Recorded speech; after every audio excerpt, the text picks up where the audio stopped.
Det er der ikke en, der kan bilde mig ind til, der kan gå kreatur og græs på sådan noget. Og det her... Fætter Peter Hendriksen er en erfaren marsklandmand, og han mener, at MVJ-ordningen er med til at ødelægge området. Det her græs, det er det, vi kalder... Jeg ved ikke, hvad det hedder. Det er vandgræs, fordi det er jo stået i vand her. Det vil kreaturer heller ikke. Det kan de ikke lide. Og de her turer, dem der vil de heller ikke. Prøv du at mærke det græs, hvor skarpt det er. Og så lyssivende. Jamen, det her, det er ikke et dyr, der vil æde dem. Og sådan noget der, det er jo ikke landbrugsjord mere. Når det nu på et eller andet tidspunkt i løbet af sommeren, der er vandet fordampet jo ikke. Hvorfor ser den mark herud, som den gør?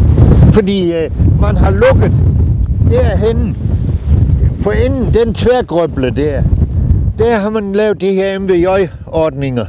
Og der kan du se, førhen, der skulle vandet komme fra alle langsgrøbler, som vi siger, ned, hen til tværgrøblen, og så ud i grøften. Det løb det hele vinteren, og nu har man jo stoppet derhen, så bliver vandet stående fra marken, og skal faktisk fordampe. Alt vandet skal fordampe, og derved ødelægger du marken. Det er døden for tøndermasken, hvis man bliver ved med det her.